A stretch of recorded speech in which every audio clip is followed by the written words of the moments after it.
Father Malone, it's the last episode of the month. Yes. And we're finally talking a Paul Newman film. About time, right? I guess so. I haven't really talked about a lot of Paul Newman, if any Paul Newman films on this show, I don't think. So you haven't done The Color of Money? No. I haven't done this. I think maybe we did The Sting a long time ago. A Sting. But Paul Newman's not an actor I necessarily gravitate toward. You saw Road to Perdition? Nope. It's because you haven't seen Quintet yet. As soon as you do, you'll be a convert. I have not seen Road to Perdition. I have not seen Cool Hand Luke even. Wow. You are woefully deficient in the Paul Newman area. Have you tried his delicious sauces? I have. And salad dressings? Sockaroony, baby. Yeah. That's those are high quality sauces brought to you by Mr. Paul Newman, who I believe, if memory serves, donated all proceeds to charity. Yeah, other than the overhead cost, yeah. Good man, that Paul Newman. Damn right. Put his money where his mouth was. Same. Delicious popcorn. Yeah, him and his wife. Oh, geez. What? No, Joanne Woodward was huge into charity and stuff, and Buck, yeah. a lot of good deeds. So yeah, the two of them together, they were a powerhouse. Well, I mean, can you imagine being married to Paul Newman? Wee. Good looking man that is. Joanne Woodward's no slouch either. Yeah, man. Like, let's do at it all.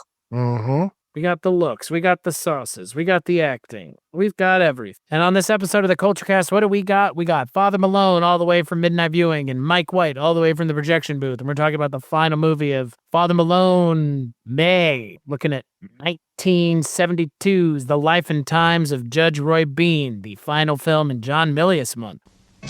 Paul Newman is Judge Roy Bean, the man that came from nowhere to become a legend.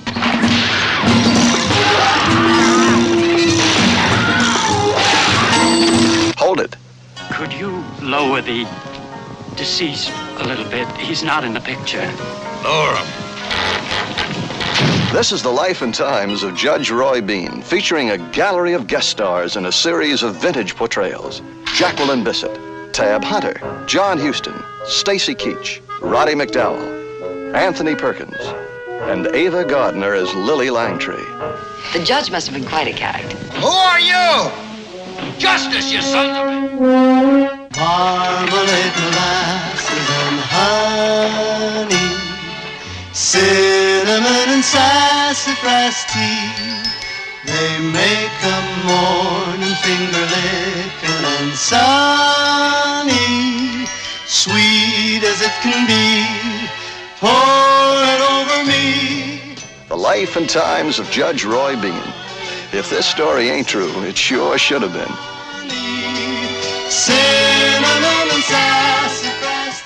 So the film is directed by John Huston, written by Huston, I'm sure. I know. Look around, Father Malone. Look around. He's not a native New Yorker, you can tell from that. Great. It's actually John Huston. Houston. John Houston. It sounds like a Klingon. It's written by John Milius, produced by John Foreman, and it stars Paul Newman as the aforementioned Judge Roy Bean, a, quote, real person, unquote. The real person was named Judge Roy Bean. However, the character in the movie and the real person are loosely. There are a whole bunch of other character actors from the time in here. We got Tab Hunter, John Huston, Stacy Keach shows up for a hot minute, Roddy McDowell, Anthony Perkins, Anthony Zerba's here for fuck's sake. Ned Beatty. We'll talk about, I'm sure, a lot of them. But Father Malone, I'm going to turn the floor over to you first. Why, oh why? We're talking The Life and Times of Judge Roy Bean. It's an important movie in Milius's evolution in Hollywood. It's the movie I think that got him noticed the most. It's the script that sort of everyone was abuzz with, like, who is this Milius guy? I mean, he had done a few scripts, little things here and there, and he had gotten a little bit of a name for himself when he won he won an award for his short film, his animated film. But this was the one where everyone sort of sat up and took notice, and with good reason, because Mike was very kind enough to supply the screenplay for this Milius' screenplay, and you can see why everyone was abuzz with it. He basically wrote it like a novel. It's written in the past tense, so you're reading the script as action is happening, but it's all as if it's being told to you. And it's a really novel way to write a screenplay. And I think you can only get away with this once. And I think he's the only one who could get away with it. And now that trick has been done. And it is a hell of a read, honestly. Like rereading it here, I'd read it years and years ago, but rereading it right before I watched the movie, you can get why he wrote it. Milius being Milius, sort of a fan of the imperious figure in the wilderness who sort of forges civilization. Like he's kind of obsessed with that character. Little Conan in there for sure. Yeah, absolutely. The resurrection of the character as well, I noticed. Yeah, totally. And at this point he wanted just to do a Teddy Roosevelt movie, but Teddy Roosevelt isn't bloodthirsty enough for young Milius. And I think he at least understands that about himself, that he's not that guy to do that movie just yet. But he settles for this sort of footnote character in the American Old West, Judge Roy Bean, and kind of fashions him into what he exactly like King Osric of Samaria, out there in the Old West. And it like I said, it is a hell of a fucking read. I had seen the movie years and years and years ago, and I was tickled by it. This is without knowing Milius's connection. Now rewatching it with the Milius connection, I have a much dimmer view of the film itself. But that's why it was chosen, and I think it's one that gets overlooked when people discuss Milius's filmography. So all those reasons. All right, Mike, kicking it to you. I would love to know more about the making of this film, because I completely agree. The script for this, phenomenal. So much fun to read. I mean, reading it reminded me of like one of the first times I read a Shane Black script, where you just exactly what I was thinking. Yeah. The electricity and just the confidence of writing. I mean, to read some screenwriters is a pleasure of reading a novelist, and just in a different format. And I absolutely love it. But then you come to the movie and it's just like, what's going on in this movie? It lurches, it stops and starts. It just kind of doesn't know where it's headed. The end feels rushed. And then there's more to the end that you don't think is supposed to be the end. And it was very perplexing. And there are things in here where I'm just like, oh my God, that's amazing. Like, just the way that Anthony Perkins introduces himself in this movie. Oh my God. And that you find he's like the narrator kind of this. And again, Chris and I were just talking about narration and things like Casino and Goodfellas, and this one having multiple narrators and then finally kind of settling on Ned Beatty. I was like, okay, that's cool. But it was interesting how they kind of passed the baton through there. And especially that Anthony Perkins talks about his own death in there and how he sounds like he's up in heaven and Judge Roy Bean must be in hell because he hasn't seen him yet. I'm just like, oh my God, that's so great. And I was hoping that the entire movie would live up to that first, 15 minutes of this film, which are just like amazing to watch. Really reminds me a lot of like a spaghetti Western as far as the stranger coming into town, the bragging about the wanted poster outside, the way that they flip him upside down and shake out all the gold and then tie him up and tie him to the back of a horse and let the horse hang this guy. And I'm just like, this is phenomenal. The way that Victoria Principal shows up as this angel and gives him this gun. I'm like, this is so good. And then the Perkins part and then the burials and all that. And then sometime, I think even to like when he starts his law practice and ends up like hiring those marshals, but somewhere after that, it just seems to kind of lose its way. But there were moments, even, oh God, Stacy Keach and the death of Stacy Keach. That was another moment where I was just like, fucking A, like John Huston plus John Milius. What an amazing pair. But I'm just like, what happened, John Huston? It feels like you just kind of lost your plot. It feels like this is suffering from, when did Butch and Sundance come out? Was that before this? It's 3 years before this. A lot of Westerns suffer from Butch Cassidy-itis after this. Well, the worst thing in the world to me, like I love Butch Cassidy and Sundance Kid, but I will leave the theater when Raindrops Keep Falling on My Head starts. I can see with this movie having that song stuck smack dab in the middle of this. That's the weakest part of this movie, and just was so gut wrenching to see that. And I'm like, no, this is supposed to be reveling in violence again with like the Shane Black stuff. I'm just like, yes, violence, like bring it to me. It's like this felt like a Walter Hill, Walter Hill would just like worship at the altar of John Milius for this type of a movie, and especially with these heroes, this Western milieu. And I'm like, yeah, this is fantastic. And especially too, the whole idea of like the turn of the century and seeing how fast everything is moving, and really puts a point on that the Old West is old as of like 20 years ago, and we're so not that far past it. And I'm like, all of these great elements, and I saw all of those in the Milius, but I'm not seeing them in the Huston. How about you, Chris? Sorry, I filibustered. I apologize. Oh, that was great. I think compared to the script, the movie is severely lacking. And I think if you had not provided the script to us, Mike, I might have a different opinion on the movie. But it's almost a shame that the script isn't adapted in the film the way that it should have been and could have been, because the movie feels so disjointed and it meanders at times, and there is a musical interlude that is completely unnecessary and serves no purpose, and the song's not even that good either. There are parts of this movie that are fun. There are parts of this movie that feel like a good idea that is then truncated, and they don't do enough with it. Like Stacy Keach is in the movie for 5 minutes. Like I could not abbreviated fucking believe how little Stacy Keach is in this movie.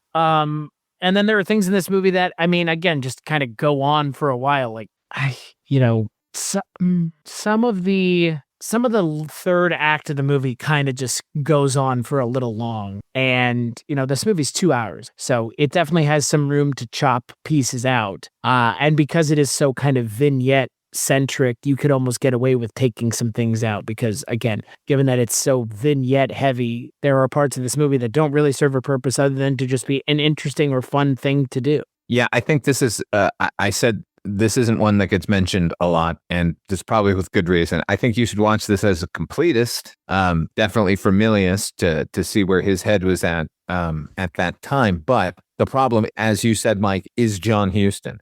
He's at the end of his career, kind of, or at least he's not hooked into the youth as he thinks he's trying to be with this movie.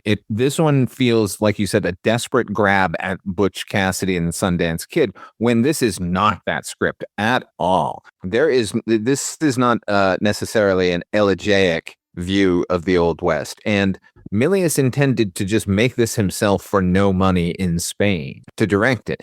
And the problem is, because he fucking had to showboat with the fucking screenplay the way he did and caused so much interest, they basically gave him $300,000 to go away, which anyone would. 1971, $300,000. It's like, $1.5 million or something for inflation.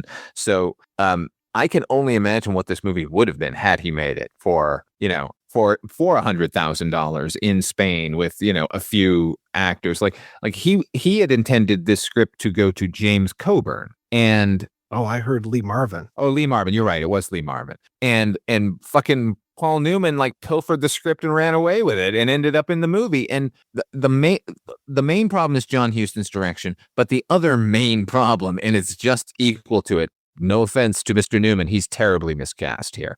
Yes. Yeah. I can tell that, and I haven't even seen enough Paul Newman movies to know that he is really, I'm not going to say he's bad in this movie, but he's not good. Like, he is not a charismatic lead the way this movie suffers, almost yearns for it. At times in this movie, I'm like, why are we following this guy's story? He's not at all a human being that I particularly care about. And I think that is primarily Paul Newman's characterization of him. I agree. I will take a little umbrage with the whole thing of this being the twilight time of John Huston's career, because right before this, he did Fat City. And one picture after this, he'll do The Man Who Would Be King. Very, very solid. He's still got. You're right. Okay.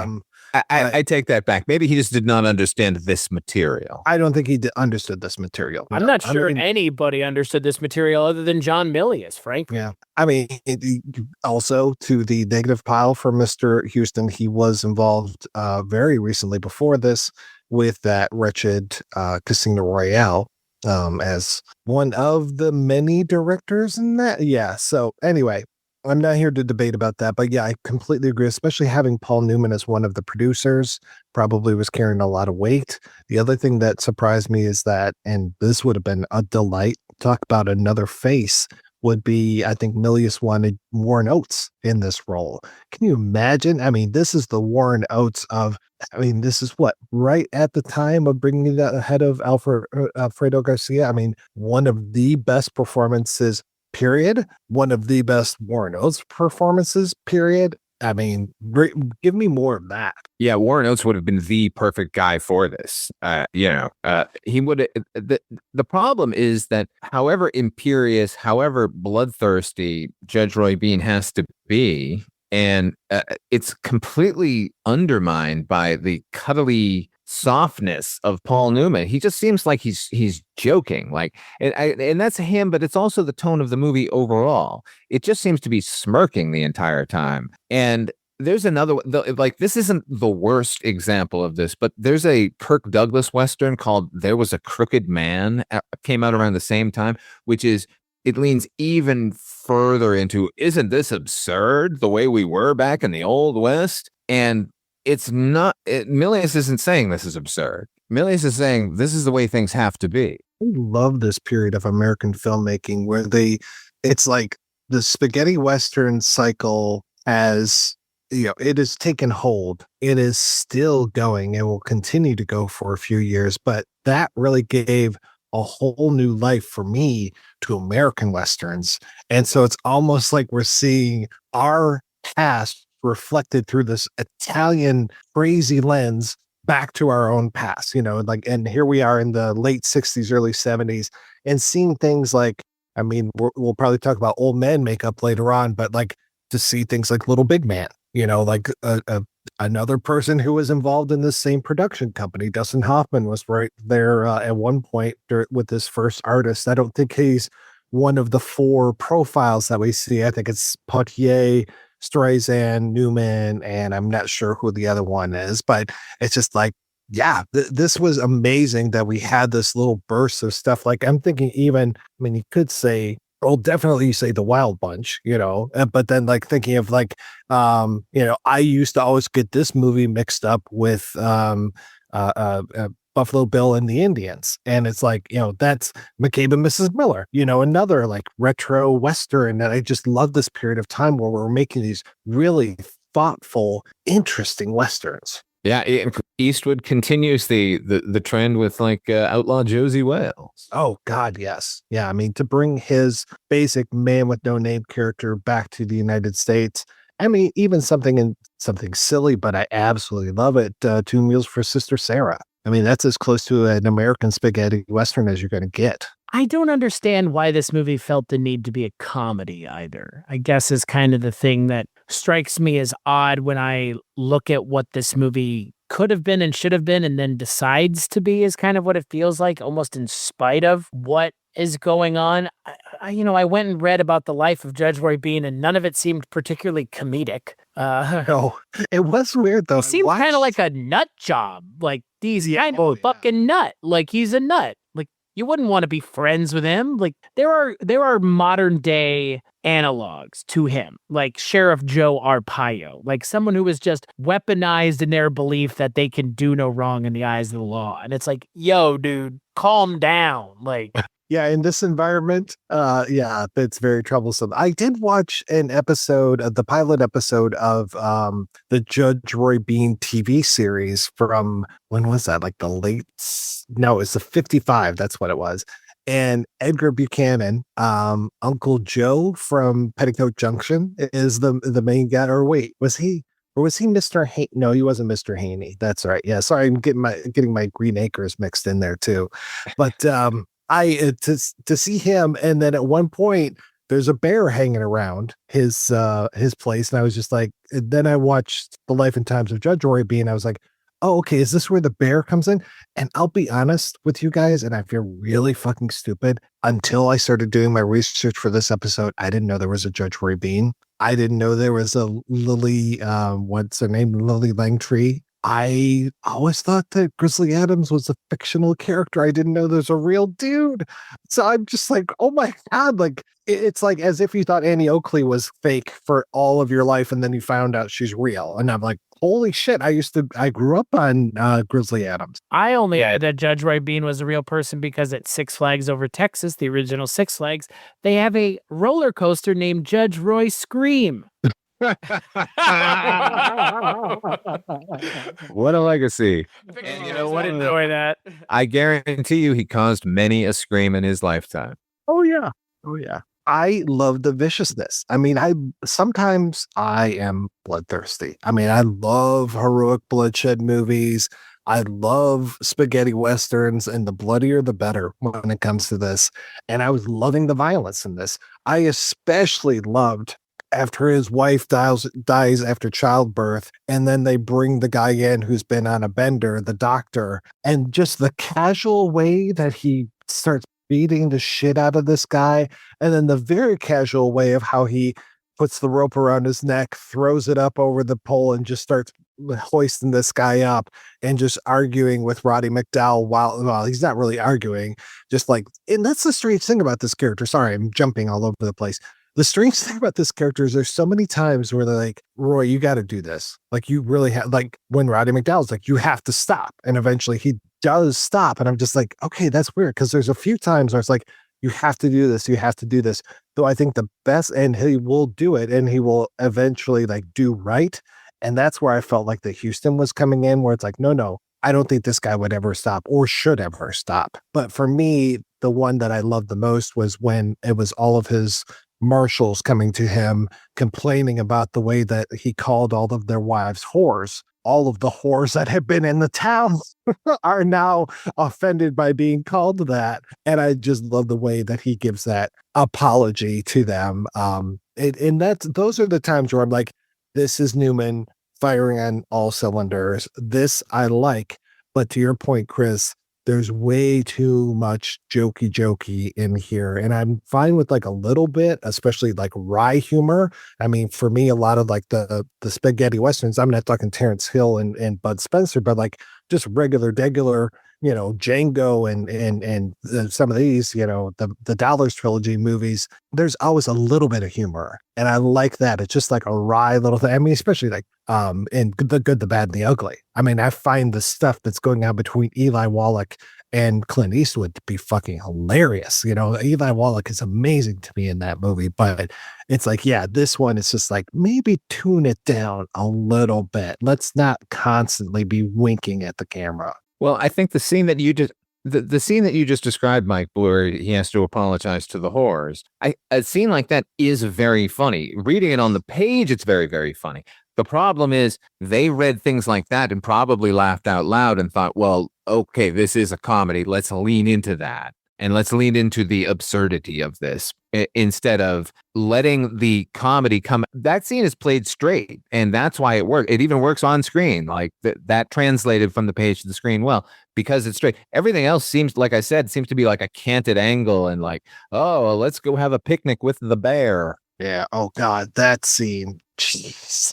One thing I'll say, amazing bear acting. Apparently Bruno, who was Gentle Ben, I didn't realize that. I was, again, my mind is blown. I thought Gentle Ben, the bear, was also Gentle Ben, the actor. The character was the actor, but no, Bruno was Ben. And yeah, what amazing bear acting. But at the same time, a little goes a long way. Really didn't need to see the bear on the picnic, and just cue raindrops keep falling on my head. Oh my God, such an ill-advised sequence in the middle of this. Like, look, the romance is in there. It's baked into the script. Like the Mary Elena character is as developed as, not, I won't say as Annie Milius character. That's not true because, we'll eventually get Valeria, who is probably his best female character. But as far as this period of John Milius, that's the best you're gonna get. Like the girl who just supports you and everything, and then has your kid and dies.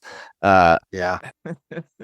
Yeah, it's like, oh, we're gonna fridge this lady 3/4 of the way through this film. Pretty much. It ain't great. Mm-mm. But to be fair, that's not why we're here, right? I mean, we're here for one very obvious and specific thing, which is Paul Newman's performance and the wacky escapades of Judge Roy Bean. Which I want to talk about something. The Stacy Keach of it all. Why did he look like that? What was the point? Why? What the fucking why? Can anyone explain to me why in the middle of a movie that's inherently grounded in reality, all of a sudden we have a guy who's effectively an albino running around talking about eating a horse and smothering it in onions and eating onions out of the ground raw? Like what? You know what? Show me that movie.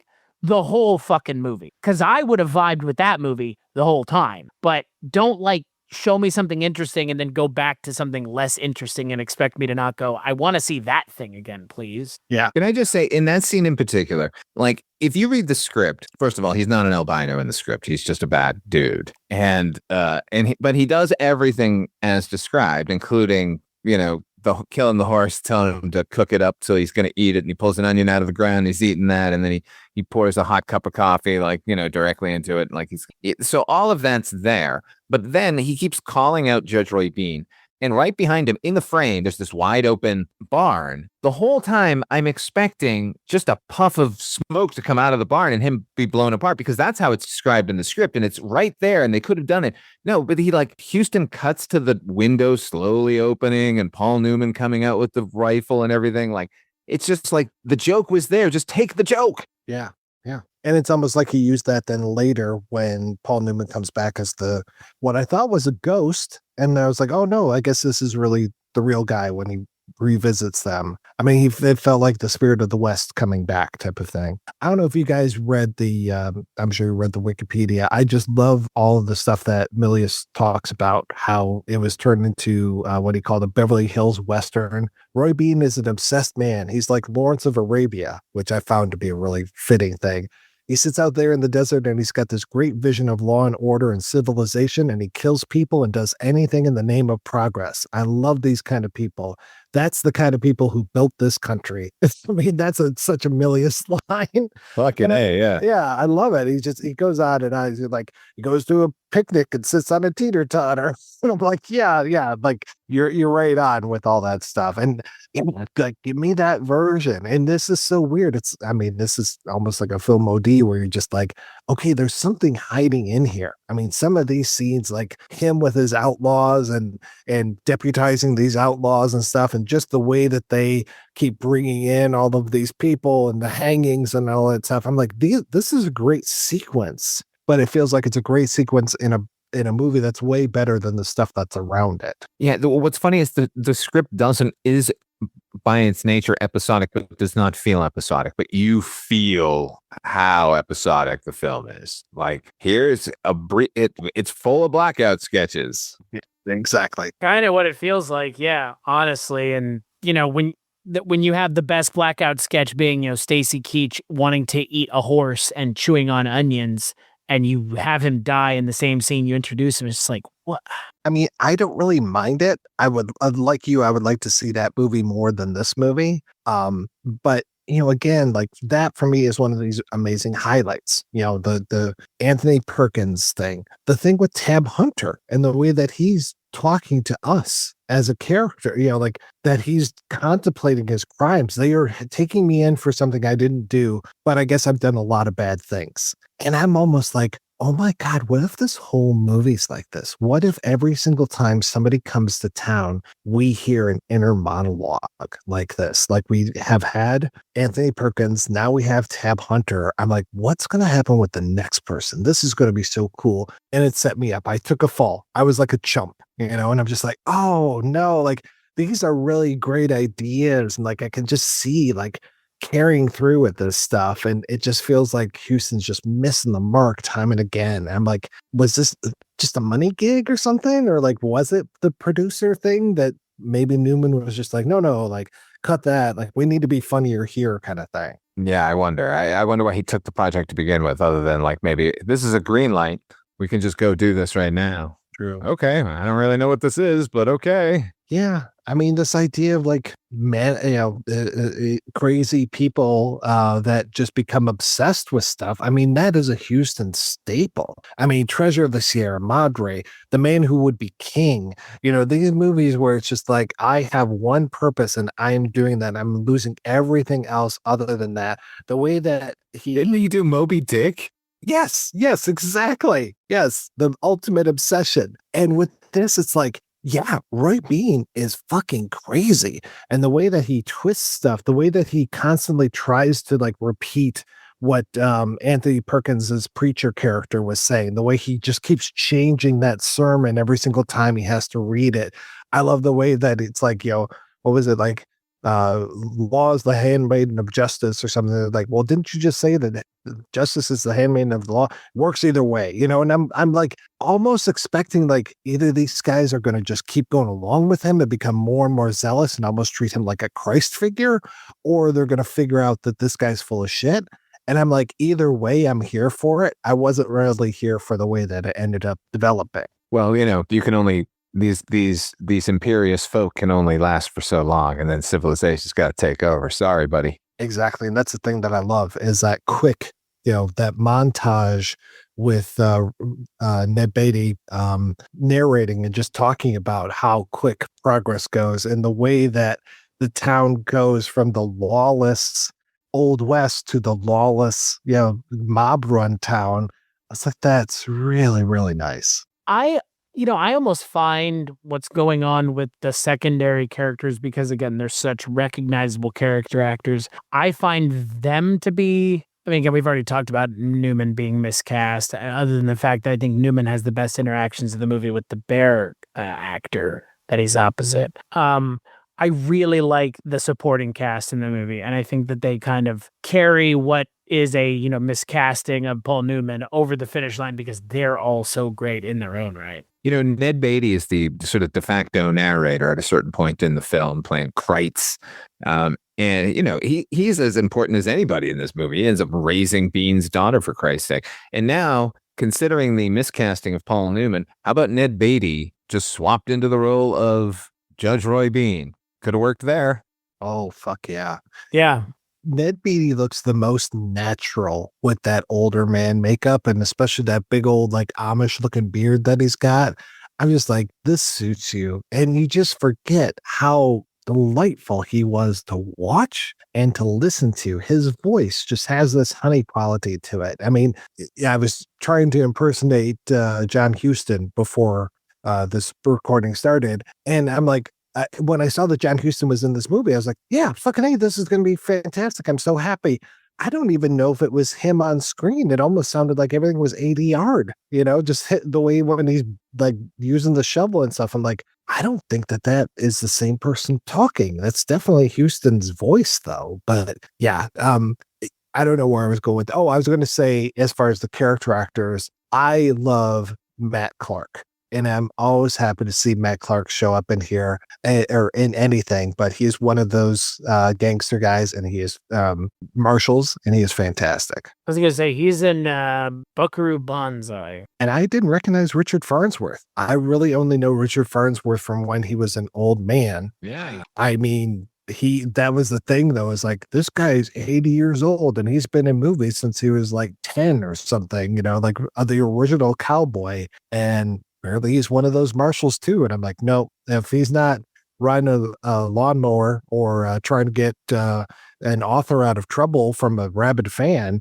I don't necessarily recognize him. I only can really think of him in The Straight Story. That's what I think of when I think of him. He's so good in that. He's good here too. Movie. Yeah. But yeah, he was also in Outlaw Josie Wales, talking about that whole revisionist Western stuff. So one of the best. I love that interpretation of that ghostly figure of revenge. Just how, like, even in what's the one where he paints the town red, where Clint Eastwood paints the town red? That's Josie Wales. No, this is the other one where it's the town. Fuck. What is that? Somebody look it up. Get Your Wagon? That one? No. Paint Your Wagon. Gonna paint your wagon. I'm glad you know what I'm talking about. Yeah. That is High Plains Drifter. so in High Plains Drifter, that whole thing of like the character coming back from the dead and everything. I mean, it's just I like the whole ghostly thing that High Plains Drifter started, and it feels like it carries through with Outlaw Josie Wales. I don't know if you can say this guy was dead, but it just feels like he's a force of nature, and I think that comes with the death part of it. And like I said, I was thinking that when Roy Bean comes back, that he was just. I honestly thought when they showed him or just showed a silhouette, I was like, well, that's probably actually not Judge Roy Bean. That's probably somebody else, but it's going to give them the inspiration, and they're going to do a little WWJRB, thing and just be like, okay, well, let's burn down the fucking town. But that ending, so different from that Milius script again. And I don't know if the Milius ending would have worked though. I'm curious what you guys think.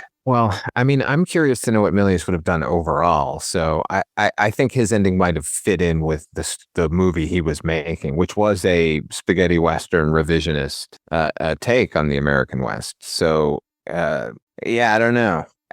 The ending to me was just as unsatisfying as everything that had come before. Not everything, obviously, but I was going to say, this is now 2 episodes in a row where Milius's endings have been futzed with by somebody else. Well, yeah, Magnum Force they completely rewrote into a big action-y thing. Well, and also Apocalypse Now as well. Well, there you go. Everything they keep rewriting them. They just keep rewriting everything. We can only trust Conan the Barbarian and Dillinger. And the climax of Conan the Barbarian is, it's a big action set piece. So And he burns down everything. yeah, It burns down the stone temple, which I always wondered how that worked. But Me too, but you know what? It's the fucking sheer power of Conan's fury. oh yeah, exactly. And you know what? That there is a big action set piece, no question. But the end of that movie is really just between him and Thulsa Doom. That's right. Yeah. After he cuts his head off. I mean, that's the best part. Speaking of incredible scores like Conan had, this Maurice Jarre score, pretty interesting at most of the time. There are times where I was like, oh, that's clunky. But for the most part, especially in the beginning, like I was saying, I'm so happy with the beginning with the way when he walks into that saloon and you get the like creaky music and just, it's like a horror film at that point. And then it shifts so comedy. I mean, the stuff with Roddy McDowall for the most part is just insufferable. And I love Roddy McDowall, but that character, just insufferable. Yeah, terrible character. And then a terrible attempting to heighten the humor here with comedy kind of cues musically, unfortunately, because like you said, the rest of it's interesting.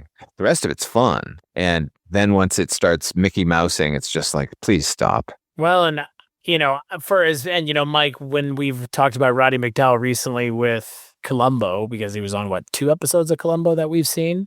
Just the one, I think, so far. This one? They ought to call it Columbo. Columbo. We saw him recently in that, and he was fine in that, even though the episode was kind of, that climax of that episode's a bit much.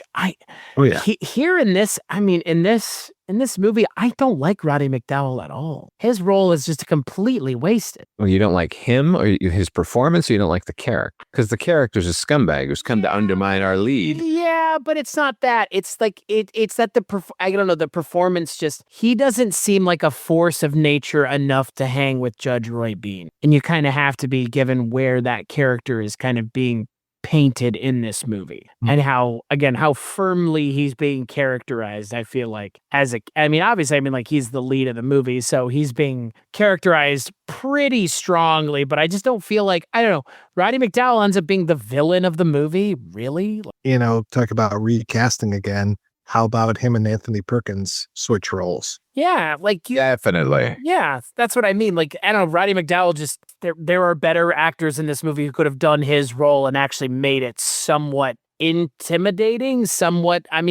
there's no universe where I believe that Roddy McDowall's character is an actual threat to Judge Roy Bean. Right. And that's, I don't know why he doesn't just string him up. Right, exactly. It just doesn't, I don't know.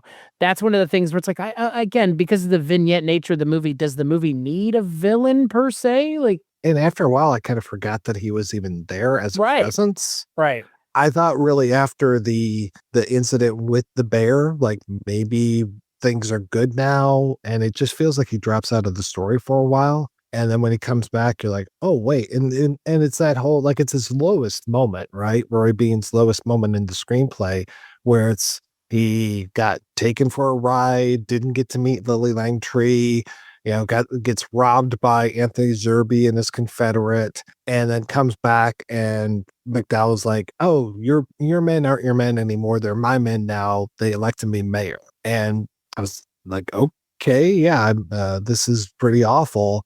But yeah, again, to your point, Chris, I was just like, it doesn't feel like he's a threat. He just feels like a gnat, and it feels like we're just waiting the whole movie for him to get smacked, and he doesn't really get smacked. And it was not really a very even satisfying finale for him. Oh, not at all. At least not in my mind. Yeah. And that might still be owing to the episodic nature of things where, True. we're only getting a little slice of everybody and we forget all about everything. If the guy who had shot up the Lily Langtry poster had come back from the dead at the end, I would have been like, who is that guy? Oh. Right. That would have been interesting now. I'm here to get my revenge, Judge. I like him a lot. He's pretty great.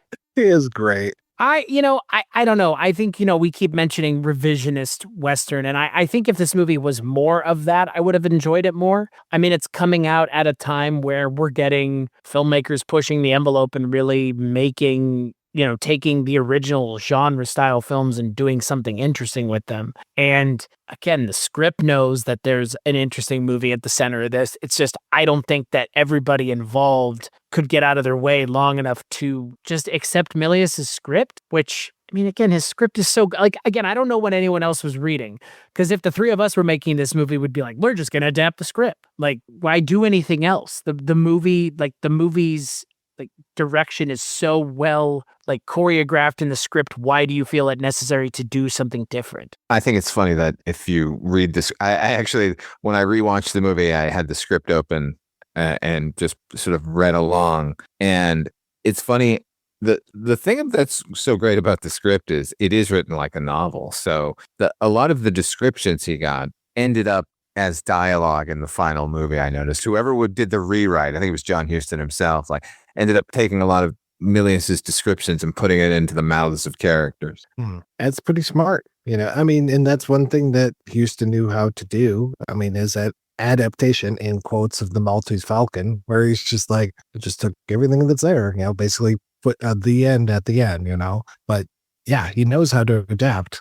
And I wish that this was better. I wish nobody told him it was a comedy. Yeah. I just don't understand why what persuaded them, what drove them to add the comedic bits to the movie. I just don't understand what was the point of adding comedic bits to this movie. Paul Newman's not necessarily a comedic actor. He can do it well. He can do it well, but I wouldn't say when I think of Paul Newman, I think of him as a comedic actor. Yeah. No, but you look at him for a bit of lightness, obviously. Yeah. I mean, but even then, the movie doesn't succeed in that regard. It doesn't go far enough in the direction. It's it doesn't commit to the bit in any direction, frankly. Maybe Huston is just looking at the script and then looking at Paul Newman and going, I guess we'll just do it as a flat out comedy because it's not going to work as this bloodthirsty fella out being crazy in the Old West. But it totally could have. Oh, yeah, it should have. Yeah. Mm-hmm. Shouldn't this have just been Conan in the Wild West? Yeah, exactly what it should have been. Yes. We should be debating the character of Judge Roy Bean for an hour here and not why this failed as a film. Right. Yeah. Well, if we had watched Conan, that's probably what we would have been talking, because this movie just doesn't live up to that movie's. I don't know. This doesn't live up to it. This doesn't live up to anything, frankly. Mm-hmm. Well, no, but it's as much as this is a failure, it's like y'all said, Milius kept coming here to this particular well over and over again. Apocalypse Now is a perfect example with Kurtz. Oh yeah. Well, I know that who is it? I think it's Bad Bob makes reference to Liver Eaton Johnson, and that's the same Jeremiah Johnson from one of Milius's other screenplays. And I'm just like, okay, I guess. I mean, I've seen the meme so many times. I still don't believe that it's Robert Redford underneath that. It still looks like Zach Galifianakis to me. But yeah, I guess I now need to see this movie, so I'll check it out. And that was the same year too, I think.